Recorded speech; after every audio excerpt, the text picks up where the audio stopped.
सांसद डॉक्टर सुधांशु त्रिवेदी जी आपको संबोधित करेंगे। मेरा विनम्र निवेदन है माननीय सुधांशु जी से कि आपको संबोधित करें।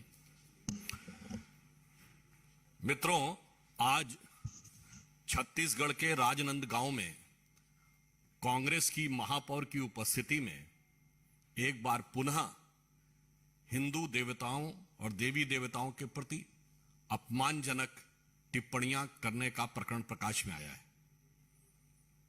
यह प्रकरण इसलिए अधिक महत्वपूर्ण हो जाता है कि अगर आप विगत कुछ समय, कुछ वर्षों तक का घटनाक्रम देखें तो यह एक कोई पृथक छोटी घटना नजर नहीं आती। आपने देखा कि अभी कुछ ही दिन, 2 दिन पहले की बात है, जब कांग्रेस पार्टी के कर्नाटक के पूर्व कार्यकारी अध्यक्ष ने हिंदू शब्द के लिए अपमानजनक नहीं, कोट अनकोट में गंदा शब्द तक प्रयोग किया था, जिसका अर्थ बहुत गंदा है। कुछ दिन पूर्व एक और विषय आया था कि अमुक का हिंदू धर्म से कोई मतलब नहीं है। समझ में नहीं आ रहा है कि राहुल गांधी जी अपनी भारत जोड़ो यात्रा में ये लोगों के कान में कौन सा मंत्र फूंकते चले जा रहे हैं कि वोट जोड़ने के लिए हिंदू भावनाओं और अस्मिता पर जितना भी आघात करना हो तो पीछे नहीं रहना। और यह प्रक्रिया लंबे समय से चल रही है। एक दौर में जो लोग यह कहते थे कि हिंदू आतंकवादी है, कभी उन्होंने कहा हिंदू तालिबान, कभी उन्होंने कहा हिंदू बोको हराम, ये कारनामे तो भारत की राजनीति की सबसे पुरानी पार्टी की। अब जो सबसे नए नवेले आए हैं, आपने देखा कि उनके भी पूर्व मंत्री राजेंद्र गौतम ने इसी प्रकार की अभद्र टिप्पणियां की। उन्हीं के यानी आम आदमी पार्टी के गुजरात के अध्यक्ष ने तो पूर्ण रूप से कह दिया कि मंदिर ही शोषण के केंद्र है। इतना ही नहीं, उन्होंने तो कथावाचकों, धर्म संस्कृति सबके ऊपर पूरा आघात कर दिया। अतः अत्यंत कष्ट का विषय है कि भारत की स्वतंत्रता के अमृत महोत्सव वर्ष में यह कितना विष भरा हुआ है।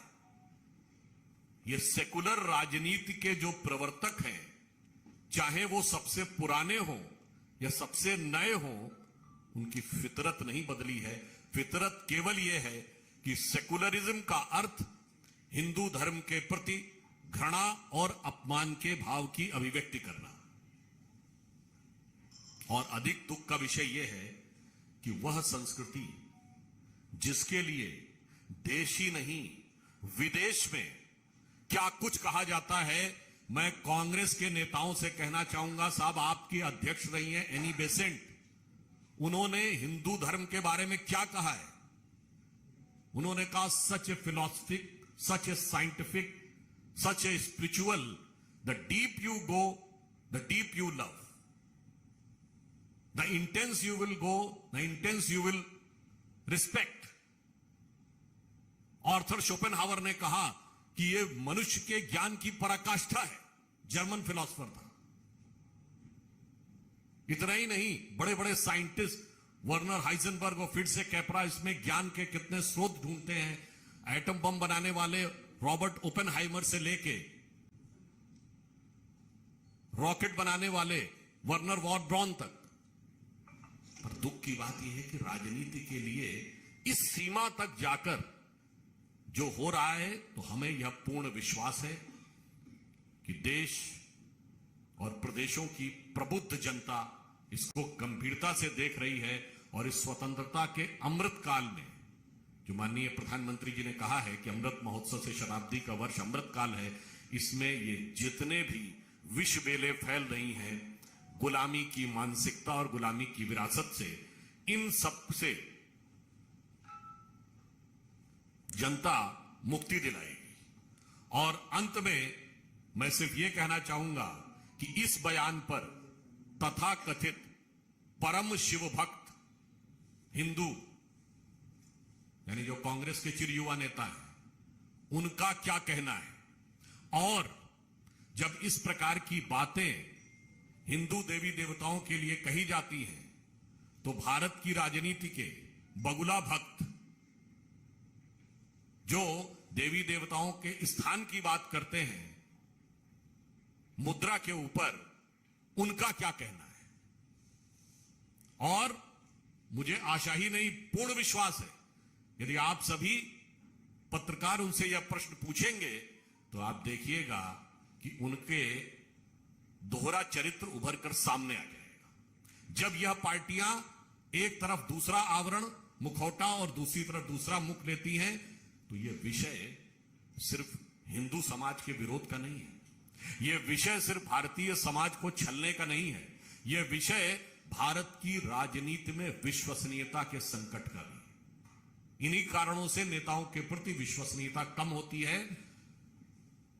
तो जो कोई भी, यदि यह पंक्ति कहना चाहूंगा कि हिंदू हितों का हनन पंथ निरपेक्षवाद यदि करता है, तो समझो भारत के मर्म पर आघात वह करता है।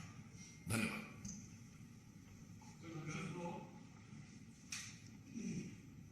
इसी से जुड़ा आज कांग्रेस ने जो कल G20 का लोगो जारी हुआ है, उसमें जो कमल का इस्तेमाल किया गया, उसको लेकर हमला किया है कि बीजेपी अपनी पार्टी का सिंबल लेकर सामने आई। देखिए, कमल आज से हजारों वर्षों से भारत और भारतीय संस्कृति में सबसे महत्वपूर्ण है। कोई भी पुष्प, अरे भाई उनको ध्यान नहीं है, कबीर के भजन में अष्ट कमल दल चरखा सोहे, पंच तत्व गुण तीनी चदरिया, ये राम नाम रस बीनी चदरिया। वैसे उनको कष्ट भले ही हो, परंतु यह सत्य है कि यदि हमें इंटेलेक्चुअल सुपर पावर बनना है या इकोनॉमिक सुपर पावर बनना है, तो लक्ष्मी जी भी कमल पर विराजती हैं और सरस्वती जी भी कमल पर विराजती हैं। तो जो कमल का विरोध करने की बात करते हैं, तो ये निश्चित रूप से भारतीय संस्कृति और हिंदू धर्म के प्रति एक और अवमानना का प्रतीक है। अब यदि मैं उनसे पूछना चाहूं, किसी जमाने में कांग्रेस का चुनाव चिन्ह गाय बछड़ा होता था, तो गाय भारतीय संस्कृति की प्रतीक नहीं थी। और यहां पर विषय फिर एक बार संवैधानिक विषय पर राजनीति करने का है। भारत का राष्ट्रीय पुष्प क्या है? हम सब ने पढ़ा है स्कूल में, राष्ट्रीय पुष्प कमल है। मतलब राष्ट्रीय पुष्प होगा और उसके ऊपर आपको राजनीति नजर आएगी। यह दर्शाता है कि राष्ट्र और राष्ट्रवाद के किसी भी तत्व के प्रति आपके मन में कितनी अवमानना है, और उसको लेट डाउन करने के लिए आप किसी भी सीमा तक जाने को तैयार हैं। और अधिक उल्लेखनीय बात यह है कि ये भारत के राष्ट्रीय पुष्प के रूप में कमल या लोटस का चयन जब हुआ था, तो किसकी सरकार थी? अपने ही। चलिए, हमारे प्रति तो आपके मन में जो भाव है, अरे अपने पूर्वजों के कार्य के प्रति तो थोड़ा सम्मान रखिए। दिल्ली के मुख्यमंत्री अरविंद केजरीवाल कह रहे हैं कि यदि वो चोर या भ्रष्ट हैं तो उनको जेल में क्यों नहीं डाला जाता। उनकी कितनी बातों का जवाब दिया जाए। यदि भारत की राजनीति में पल पल परिवर्तित प्रकृति वेश का कोई उदाहरण है, तो विगत 8-9 वर्षों में केजरीवाल जी। उनसे सबसे पहले पूछिए कि वो तो ये व्यक्ति थे जो कहते थे आरोप लगते इस्तीफा देना चाहिए, जांच बाद में होनी चाहिए, टोपी लगा के। मुझे चाहिए जन लोकपाल, मुझे चाहिए right to reject, right to recall. कहां गया? अरे अपनी पार्टी में एक लोकपाल नियुक्त किया था, याद करिए, एडमिरल रामदास, बाहर। इसलिए पहले तो उनसे यह पूछ लीजिए, आप अपने उस बयान पर कायम हैं या माफी मांगते हैं कि मैं उस समय गलत था या आज गलत हैं? तब हम जवाब दें।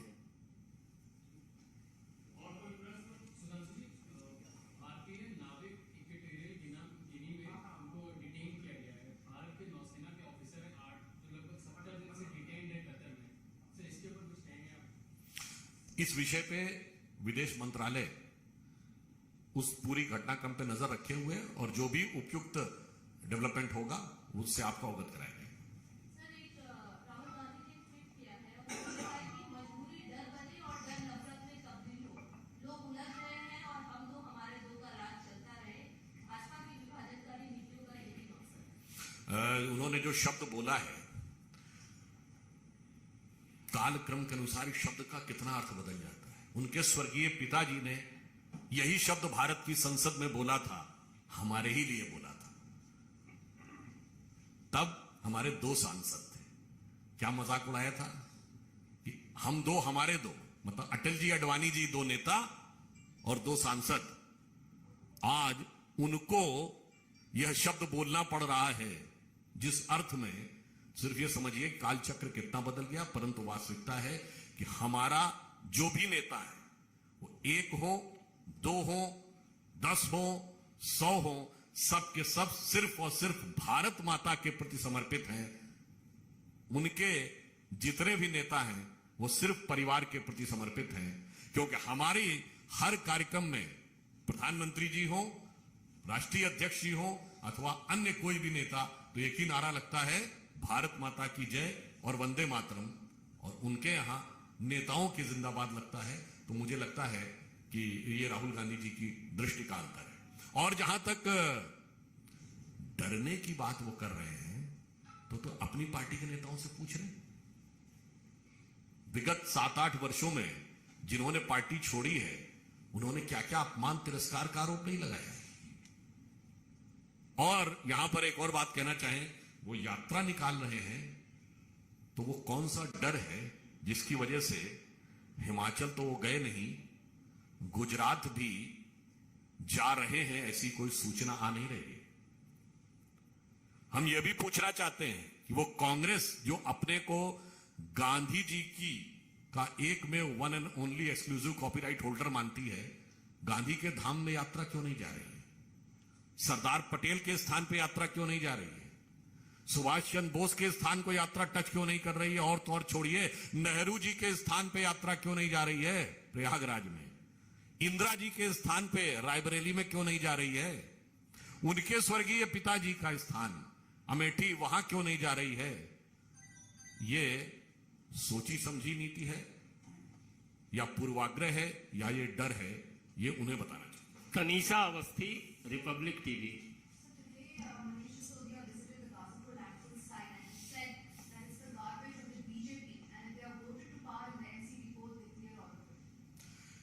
As far as the garbage is concerned, the Delhi which has been converted into a gas chamber, the Yamuna which has been overflowing with the froth of pollution, reminds us these were the same fellows who have promised that within few years we will clear the Yamuna. Within few years we are having a clear-cut formula of getting rid of Parali. Within few months they have promised. And they said that we will get rid of the pollution of the Delhi, but unfortunately they are having no solution at all other than one and only involvement in the corruption. So is the case, nothing but to divert the attention from the basic issue.